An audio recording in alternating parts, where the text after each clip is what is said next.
चलिए शुरुआत करते हैं आज की न्यूज़पेपर की। पहली न्यूज़ हम देखेंगे पीआईबी से। पीआईबी में न्यूज़ आई है डीआरडीओ ने एक मिसाइल की टेस्टिंग की है उसको लेकर के। तो सबसे पहले हम डीआरडीओ के बारे में जानेंगे, फिर उस मिसाइल के बारे में जानेंगे, इसके बाद न्यूज़ में क्या बातें आई हैं उनको देखेंगे। तो डीआरडीओ के बारे में इंफॉर्मेशन सबसे पहले, ये जीएस पेपर 3 के अंतर्गत आता है। Achievement of Indians in science and technology, defence technology, indigenous of technology. तो डीआरडीओ वर्क करता है किसके अंडर में? Under the administrative control of ministry of defence, government of India के अंतर्गत काम करता है। It is working to establish world class science and technology base for India. ये काम क्यों कर रहा है? ताकि वर्ल्ड लेवल पर जो साइंस और टेक्नोलॉजी चल रही है वो हमारे देश में भी आ सके, ठीक है, हमारे इंडिया के लिए आ सके। इसके अलावा ये प्रोवाइड करने का काम करता है our defence services decisive edge by equipping them with internationally competitive system and solution.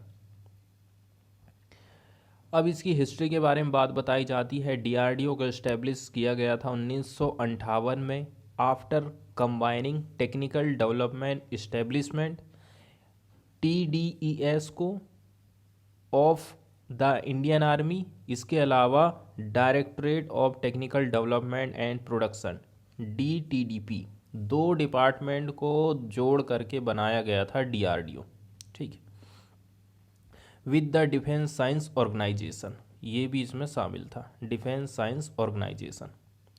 आगे बताया जाता है स्टार्टिंग विद 10 लेबोरेटरीज। शुरू में इसके पास 10 लेबोरेटरी थी। डीआरडीओ के पास आज के टाइम में देखोगे तो 52 लेबोरेटरी हैं, which are deeply engage in developing defence technology covering various disciplines, जैसे कि aeronautic, armament, electronic, combat vehicle engineering system, instrumentation, missile, advance computing and simulation, special material, naval system, life science, training, information system and agriculture. इतने सारे area इसमें शामिल हैं। Presently the organisation is backed by over 5,000 scientist and about 25,000 other scientific, technical and supporting personnel. Staff कितना बड़ा है उसके बारे में जानकारी दी गई है। इसके अलावा बताया जा रहा है several major project for the development of missile, armament, light combat aircraft, radar, electronic warfare system are on hand and significant achievement have already been made in several such technology. ये सारे क्षेत्र में डीआरडीओ ने बहुत बढ़िया उपलब्धि हासिल करी है। इसके यदि हम मिशन की बात करें तो design, develop and lead to production state of the art sensor, weapon system, platform and allied equipment for our defence service. हमारी डिफेंस सर्विस के लिए क्या क्या चीज़ें बनाना, जैसे कि sensor, weapon system, platform and allied equipment. इसके अलावा टेक्नोलॉजिकल सॉल्यूशन प्रोवाइड करना है to the service to optimise combat effectiveness and promote well being of the troop. सेना किस प्रकार के हथियार चाहती है, ठीक है, ऐसे हथियारों का डेवलपमेंट भी डीआरडीओ करता है। इसके अलावा इंफ्रास्ट्रक्चर को डेवलपमेंट करना, committed equality man power and build strong indigenous technology base. अब हम देख लेते हैं न्यूज़ में क्या बातें दी गई हैं। बताया गया है कि डीआरडीओ ने मानव संचालित एंटी टैंक गाइडेड मिसाइल का अंतिम सफल परीक्षण किया है, टेस्टिंग की है। न्यूज़ इसमें बताया गया है रक्षा अनुसंधान और विकास संगठन, हिंदी में जिसको कहा जाता है, और अंग्रेजी में शॉर्टकट में बोलें तो डीआरडीओ, 11 जनवरी 2022 को मानव संचालित एंटी टैंक गाइडेड मिसाइल, मानव द्वारा संचालित है एंटी टैंक गाइडेड मिसाइल का अंतिम सफल परीक्षण इसने किया। मिसाइल की कुछ खास बातें यहाँ पर बताई गई हैं। हमारे देश में ही विकसित टैंक रोधी मिसाइल कम वजन वाली है, दागो और भूल जाओ, मतलब एक बार आप फायर कर दोगे तो दूसरी बार आप इसका यूज़ नहीं कर सकते, क्योंकि इसको दागे जाने के बाद पुनः निर्देशित करने की ज़रूरत नहीं पड़ती है और फिर धुआं भी नहीं निकलता है। इस मिसाइल को थर्मल साइट के साथ इंटीग्रेटेड मानव संचालित लॉन्चर से दागा गया था। मिसाइल ने निर्धारित लक्ष्य पर हमला करा और उसको ख़त्म कर दिया। बताया जा रहा है कि जो भी चीज़ें लास्ट में हुई वो सारी चीज़ कैमरे में रिकॉर्ड करी गई और मिसाइल ने अपनी पूरी क्षमता के साथ में काम करा था। एंटी टैंक गाइडेड मिसाइल के बारे में न्यूज़ आई है तो सबसे पहले इसको आप समझ लीजिए। ये मीडियम या फिर लॉन्ग रेंज की मिसाइल हो सकती हैं जिनका प्राथमिक उद्देश्य रहता है कि टैंक को डिस्ट्रॉय करना। इसके अलावा भी जो अदर व्हीकल रहते हैं उन सब को ख़त्म करना इसका मेन उद्देश्य रहता है। इसके अलावा बताया जा रहा है a variety of rockets and missile are employed against armoured vehicles. लेकिन बहुत सारी चीज़ें ऐसी हैं जो कि इस प्रकार के टैंकों को ध्वस्त कर सकती हैं, लेकिन सबसे ज़्यादा जो मोस्ट सोफिस्टिकेटेड रहती है वो होती है anti tank guided missile, ATGM shortcut में जिसको कहते हैं। अब बात ये आती है कि यदि हमने उसको चलाए हैं तो टारगेट तक ये पहुंचेगी कैसे, विच कैन बी डायरेक्टेड, उसको दिशा निर्देश आखिर मिलेगा कैसे कि मुझे इसी को ही ख़त्म करना है। तो बताया जा रहा है कि इसके लिए कई सारे डिफरेंट गाइडेंस सिस्टम रहते हैं, including laser guiding, television camera और फिर वायर गाइडिंग। ये 3 प्रकार से इसको हम निर्देशित कर सकते हैं। अब बात आ जाती है इसकी लॉन्चिंग से कि हम इसको आखिर लॉन्च कहाँ से करेंगे। तो देखो, चाहे वो कोई एयरक्राफ्ट हो या फिर लैंड व्हीकल हो या फिर बाई इन्फेंट्री, ठीक है, सबके माध्यम से आप इसकी लॉन्चिंग कर सकते हो। The most compact system are small enough to be carried and operated by a single soldier. Infantry के लिए जो वर्ड यूज़ किया गया है यहाँ पर वो इसीलिए इस्तेमाल किया गया है। तो इसमें बताया जा रहा है कि ये इतनी हल्की रहती है कि एक अकेला कोई सैनिक है वो भी इसको कैरी आउट कर सकता है, ठीक है। और इसके अलावा advance model such as US Javelin are fire and forget missile, which mean that once the ATGM has been launched it direct itself toward the target by using digital imaging.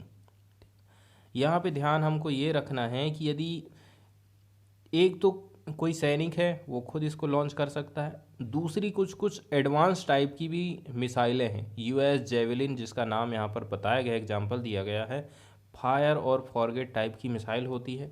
यदि आपने एक बार इसको लॉन्च कर दिया तो ये अपने आप को खुद ही डायरेक्ट कर लेती है कि मुझे ये वाले टारगेट में हिट करना है, टू आर द टारगेट, और ये यूज़ करती है डिजिटल इमेजिंग का।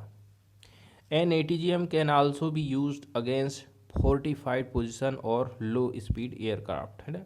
इसका यूज़ हम लो स्पीड एयरक्राफ्ट के माध्यम से भी कर सकते हैं। आगे इस मिशन के बारे में बात बताई जाती है कि ये जो मिशन था कैसा रहा। इस मिशन के दौरान सभी जो टारगेट थे वो पूरे हुए। इस मिसाइल ने ऑन बोर्ड कंट्रोल और डायरेक्शन के लिए इंफ्रारेड इमेजिंग सीकर, ठीक है, यहाँ पर यही चीज़ इम्पोर्टेंट हो जाती है कि ये आखिर किस प्रकार से डायरेक्टेड हुई। तो इसके लिए इंफ्रारेड इमेजिंग सीकर का यूज़ किया गया। एडवांस एवियोनिक्स को सीमित कर दिया है। मिसाइल के कार्य निष्पादन को पहले की परीक्षण जांच में अधिकतम सीमा तक के लिए प्रमाणित किया गया है। अब हम चलते हैं न्यूज़पेपर की तरफ। तो फ्रंट पेज में आप यदि देखोगे ना तो ज़्यादा कोई इम्पोर्टेंट न्यूज़ नहीं आई है, ज़्यादातर चीज़ें पॉलिटिकल हैं। एक जो न्यूज़ आई है वो आई है मुल्ला पेरियार डैम से रिलेटेड, इसको हम देख लेते हैं। सबसे पहले तो हम मुल्ला पेरियार डैम के बारे में जानेंगे, बेसिक बात है, क्योंकि मुल्ला पेरियार डैम के बारे में ही जानना इम्पोर्टेंट है, क्योंकि न्यूज़ तो यहाँ पर कोई इम्पोर्टेंट नहीं आई है, केवल मुल्ला पेरियार डैम का आप समझ लीजिए उल्लेख किया गया है। तो 2 स्टेट हैं, केरल और तमिलनाडु, दोनों स्टेट के बीच में हमेशा से ही इस डैम को लेकर के विवाद रहता है। ये केरल है और दूसरा ये तमिलनाडु। यहाँ से ये पेरियार नदी इस प्रकार से निकली है और यहीं पर केरल में ये डैम बनाया गया है। अंग्रेज़ों के ज़माने का ये डैम है। इस डैम को कंट्रोल करने का काम करता है तमिलनाडु, ठीक है। तो तमिलनाडु क्या सोचेगा कि डैम में हमेशा पानी की मात्रा बढ़िया रहना चाहिए, क्योंकि हमारे यहाँ के किसान इसका यूज़ करते हैं सिंचाई के लिए, हम बिजली बनाने के लिए भी इसका यूज़ करते हैं, तो पानी का लेवल बढ़िया रहना चाहिए, कम नहीं रहना चाहिए। लेकिन केरल ये चाहता है कि इसका जो लेवल है, मान के चलो 142, इस लेवल को ये क्रॉस ना करे। यदि इसको ये क्रॉस कर जाता है तो जो निचला एरिया है वहाँ पर फ्लड आने का खतरा रहता है। ठीक है, इसलिए दोनों स्टेट में हमेशा विवाद रहता। अब देखिए केरल में ये बांध बना है लेकिन कंट्रोल इसको तमिलनाडु कर रहा है। इसी के चलते चलते हमेशा विवाद दोनों राज्यों के बीच में बना रहता है। मुल्ला पेरियार डैम के बारे में और कुछ बेसिक जानकारी आप देख लीजिए। ये इसकी जो लोकेशन है वो है in the upper reaches of river Periyar. ठीक है, रिवर पेरियार का जो अपर रीचेस है वहाँ पर स्थित है Mulla Periyar dam, which flows into Kerala after originating in Tamil Nadu. Kerala से होते हुए ये रिवर किधर तरफ जाती है, तमिलनाडु तरफ जाती है।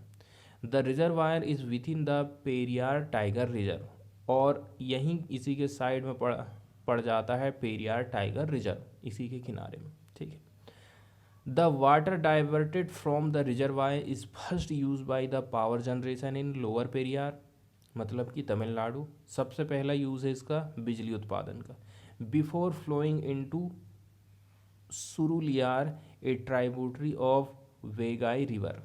अब इसके बाद यहाँ इसका पानी कहाँ चले जाएगा, सुरुलियार एक नदी है जो कि ट्राइब्यूटरी है Vaigai river of Vaigai river की, and then for irrigating nearly 2.08 lakh hectare in Theni and 4 other district farther away. Theni district हो गया, और भी जो अदर डिस्ट्रिक्ट हैं 4 ठो, वहाँ पर इरीगेशन के लिए इसके पानी का इस्तेमाल किया जाता।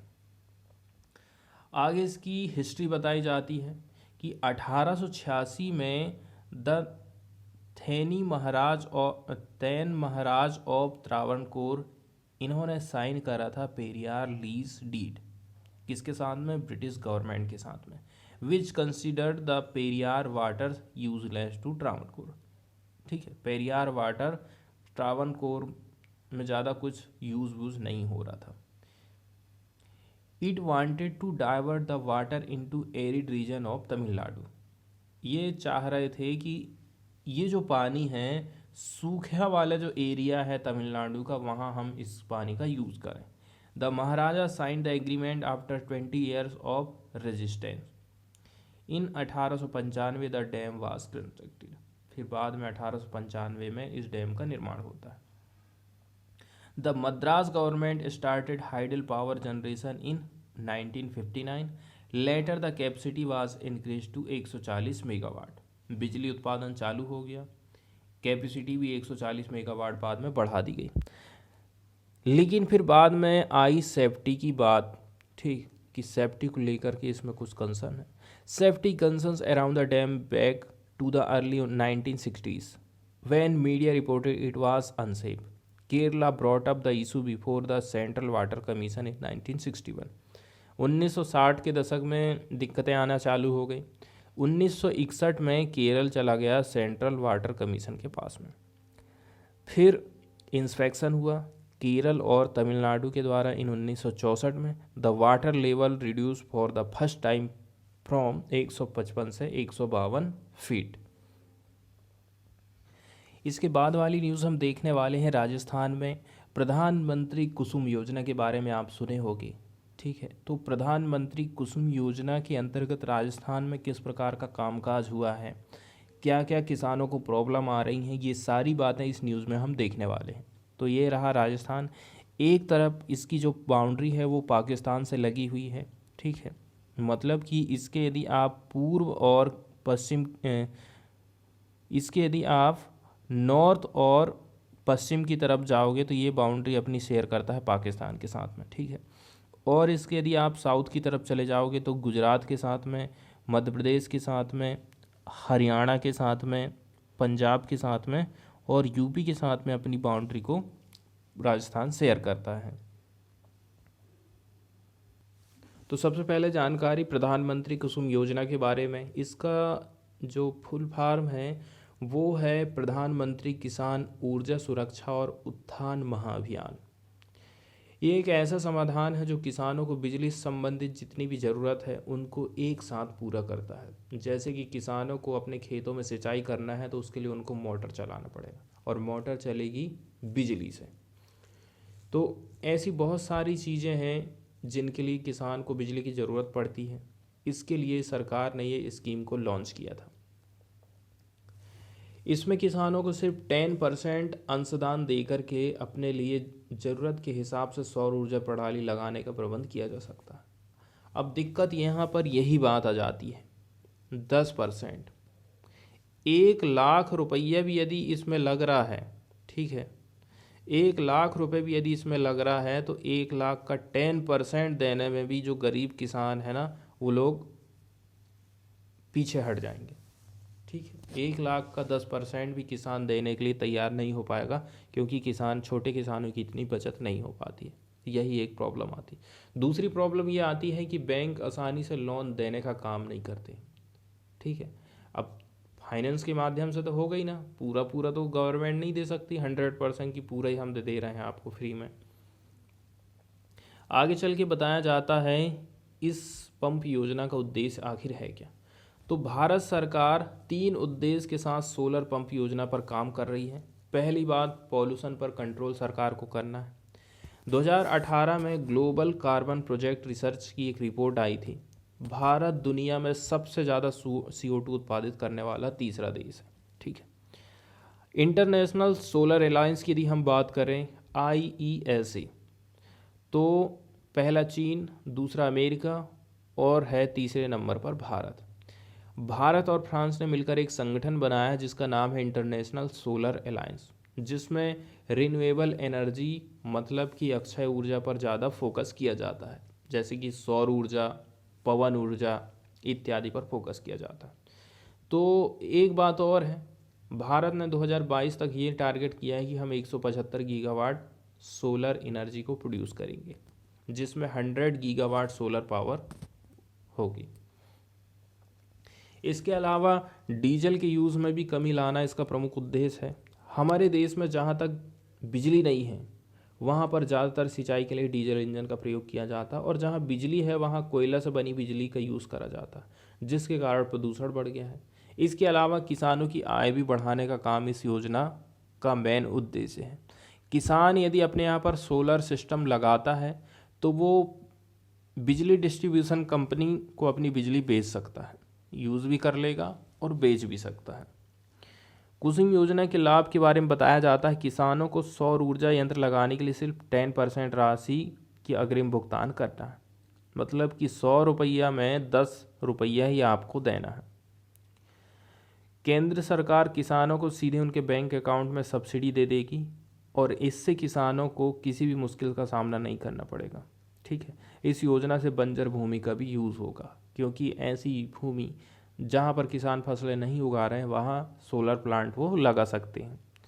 कुसुम योजना की पात्रता के लिए क्या काम करना है, आवेदन करने वाला किसान होना चाहिए, आधार कार्ड हो उसके पास, आवेदन करने के लिए बैंक अकाउंट नंबर भी होना चाहिए। कुसुम योजना का उद्देश्य यदि हम बात करें तो किसान ऊर्जा सुरक्षा और उत्थान महाअभियान, इसके अंतर्गत 2022 तक देश में 3 करोड़ पंपों को बिजली या फिर डीजल की जगह से सौर ऊर्जा से हमको चलाना है। कुसुम योजना पर कुल 1.4 लाख करोड़ रुपए की लागत आएगी। अब हम न्यूज़ की तरफ चलते हैं और देख लेते हैं क्या बात आखिर इसमें दी गई है। Solar power all set to brighten lives of farmer. Solar power plant यहाँ पर पावर सिस्टम लगाए गए हैं किसानों के यहाँ, तो किस प्रकार से उनके जीवन में ये सिस्टम रोशनी ला रहे हैं। 11 solar plant installed in Rajasthan में इस टाइप के 11 प्लांट को इंस्टॉल किया गया है। Solar power generation is set to make rapid stride in Rajasthan with public sector bank acceding to the state governments request to grant loan without collateral security to farmer for installing solar plant. ठीक, stride word आया जिसका मतलब होता है उन्नति या फिर प्रगति करना।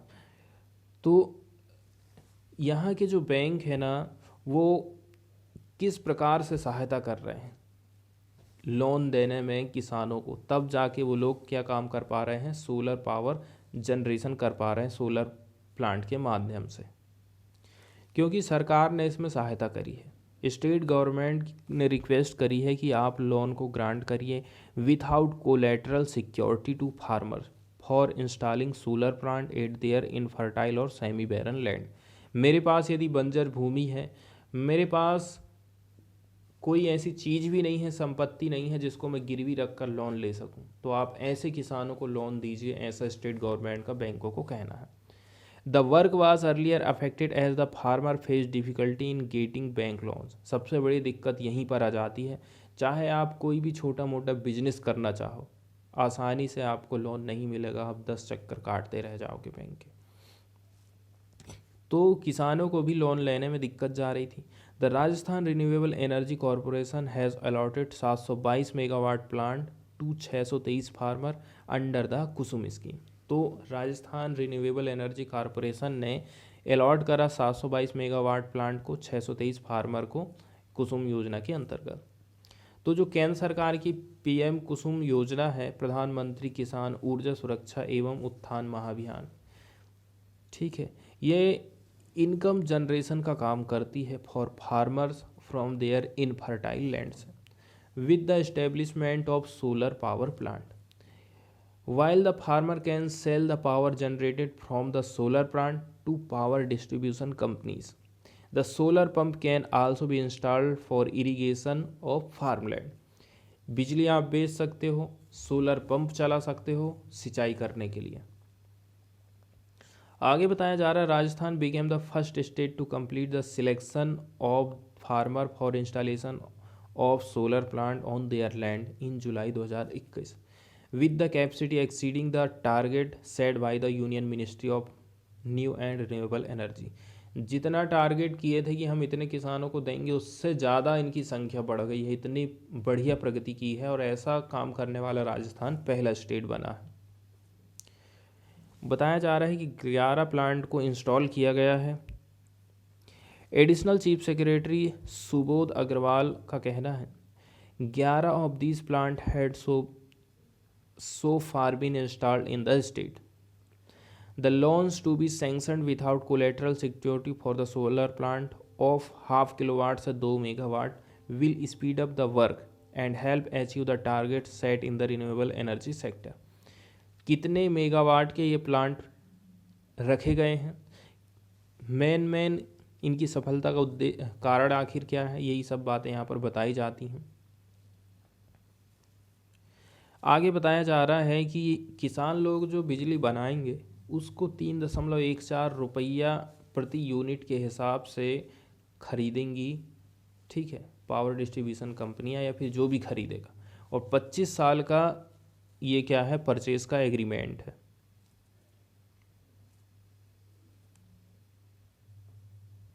अब एक दिक्कत ये आ गई है कि यदि मेरे पास, मैं किसान हूँ और मेरे पास, मैं इस प्लांट को स्थापित करने के लिए 10% राशि भी नहीं दे पा रहा हूँ, जमा नहीं कर पा रहा हूँ, तो इसके लिए क्या कर सकता हूँ, मैं अपनी भूमि को लीज पर दे सकता हूँ, और लीज पे देने के बाद वो लोग उस वहाँ पर ये सोलर प्लांट लगाएंगे जिसको भी लगाना है, और वो मुझे देते रहेंगे लीज का किराया, मतलब भूमि का किराया मुझे मिलता रहेगा।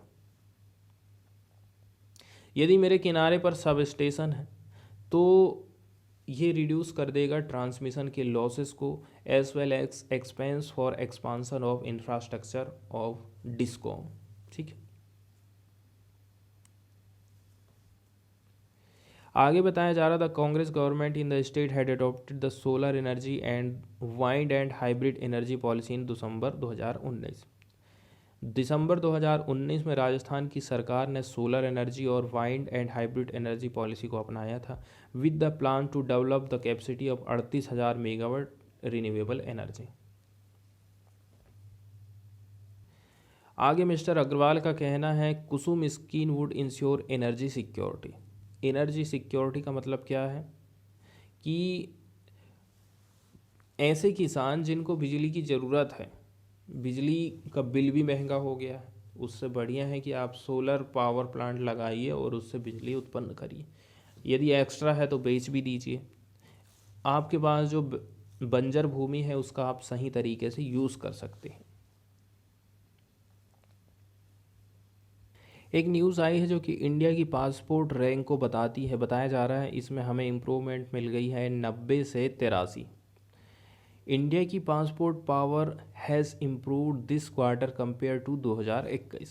It now ranks 883rd position in the Henley passport index, climbing 7 places from 19th rank last year. पिछले साल 90वें नंबर पर था, अभी 83वें नंबर पर आ गया, 7 अंकों की उछाल पाई है। However, in 2020 its ranks stood at 84, while in 2016 India was ranked 85th, along with Mali and Uzbekistan. Japan and Singapore top the index. Index में टॉप पे कौन है? जापान और Singapore. The current ranking are for first quarter for 2022 and India share the position with Sao Tome and Principe in central Africa behind Rwanda and Uganda. आगे इसमें बताया जाता है 2005 से हेनले पासपोर्ट इंडेक्स रैंक करता है world की passports according to the number of destinations their holder can access without prior visa. इसके अलावा and is based on data from international air transport association. इसके अलावा बताया जा रहा है growing disparity. India now has visa free access to 60 destination world wide with Oman and Armenia being the latest additions. India has added 35 more destinations since 2006. A statement by Henley and Partners said, in 2006, an individual could on average visit 57 countries visa free. तो कोई व्यक्ति कितने देशों को visit कर सकता है visa free? तो ऐसे 57 कंट्री बताए गए। Today that number has risen to 107, लेकिन this overall increase marks a growing disparity between countries in global north and those in global south. इसके बाद वाली जो न्यूज़ हम देखने वाले हैं वो है ब्रह्मोस एडवांस वेरिएंट मिसाइल से related. The extended range Naval version of the missile was launched from destroyer. ठीक, एक डिस्ट्रॉयर है, यहाँ से इस मिसाइल को लॉन्च किया गया है। एक्सटेंडेड रेंज वाली ये नवल वर्जन है मिसाइल की, इसकी लॉन्चिंग की गई है। N extended range C2C variant है ये ब्रह्मोस सुपरसोनिक क्रूज मिसाइल। इसको टेस्ट फायर किया गया है on Tuesday from the recently commissioned stealth guided missile destroyer INS Visakhapatnam से। INS विशाखापट्टनम से इसको लॉन्च किया गया है। C2C ये मार्क करती है, और इसकी कुछ खास बात ये है कि हमने इसकी जो रेंज है उसको एक्सटेंड कर दिया है। बताया जा रहा है advance C2C variant of BrahMos supersonic cruise missile was tested from INS Visakhapatnam today. Missile hit the designated target ship precisely. जो टारगेट हम निर्धारित किए थे उसी ने इसको हिट किया है, ऐसा DRDO की तरफ से कहा गया है।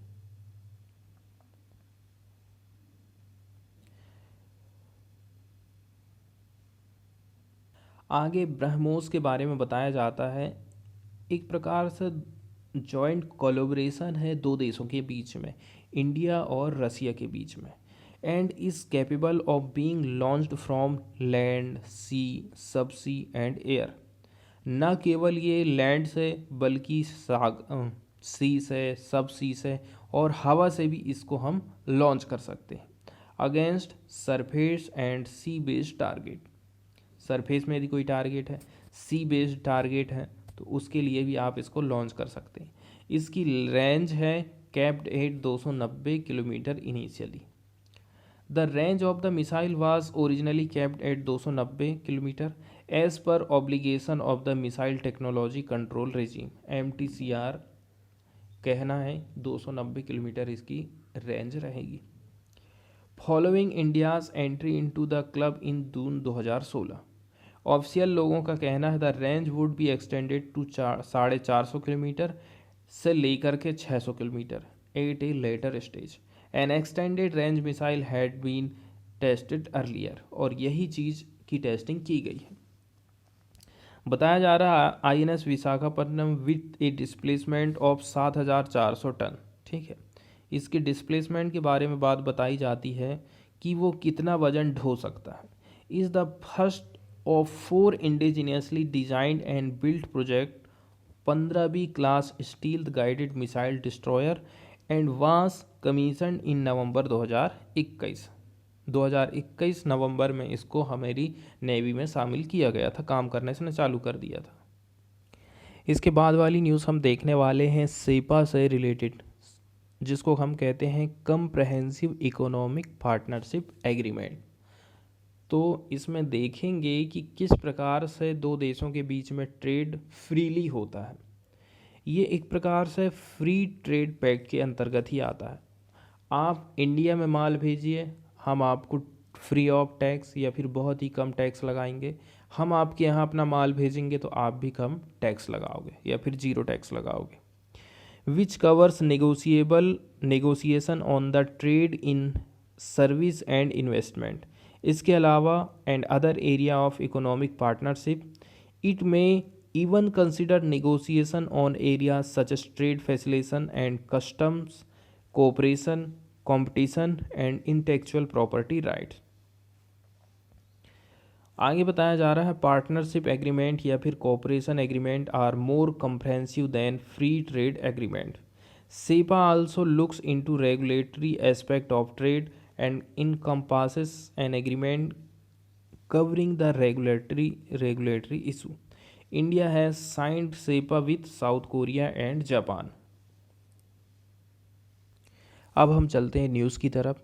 India and south Korea on Tuesday held discussion on bilateral trade and agreed to fast track negotiation to upgrade the comprehensive economic partnership agreement।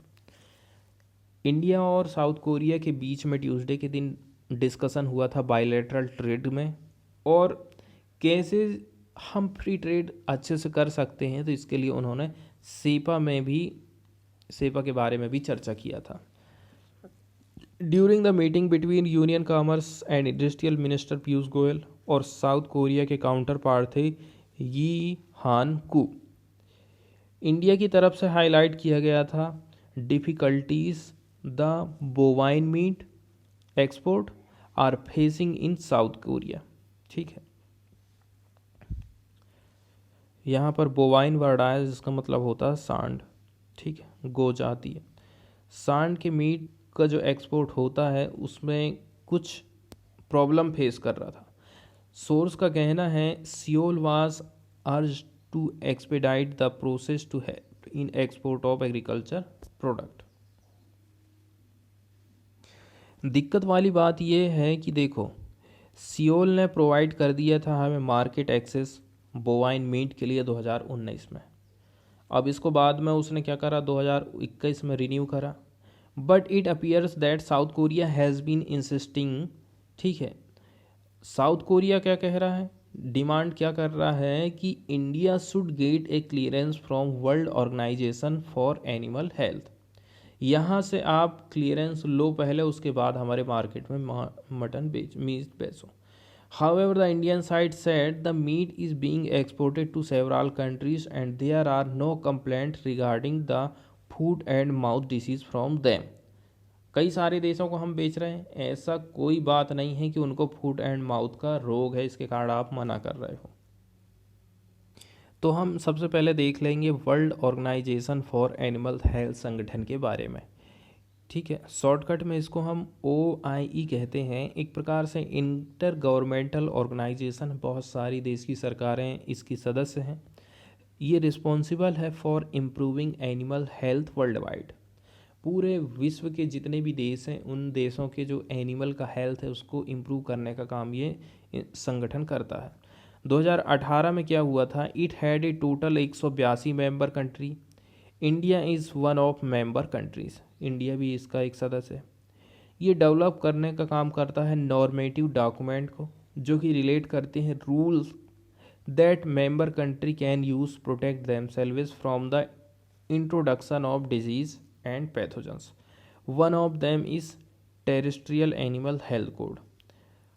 OIE standards are recognized by the World Trade Organization as reference international sanitary rules. It is headquartered in Paris, France में.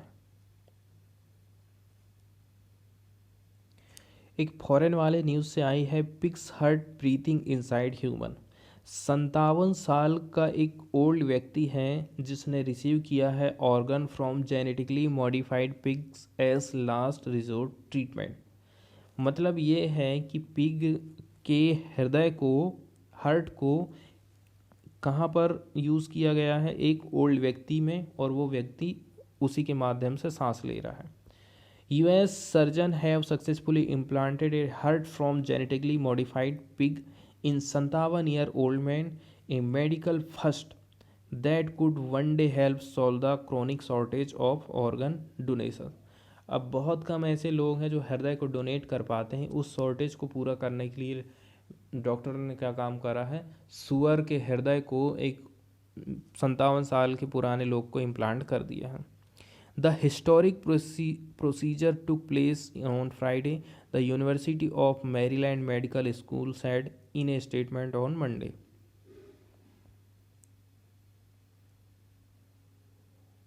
एक बात है जो यहाँ पर ख़ास है, वो ये है फूड एंड ड्रग एडमिनिस्ट्रेशन ने ही इसको ग्रांट दिया था इमरजेंसी ऑथराइजेशन काय के लिए सर्जरी. कब? न्यू ईयर के मौके पर, as a last ditch effort for patients who was unsuitable for conventional transplant.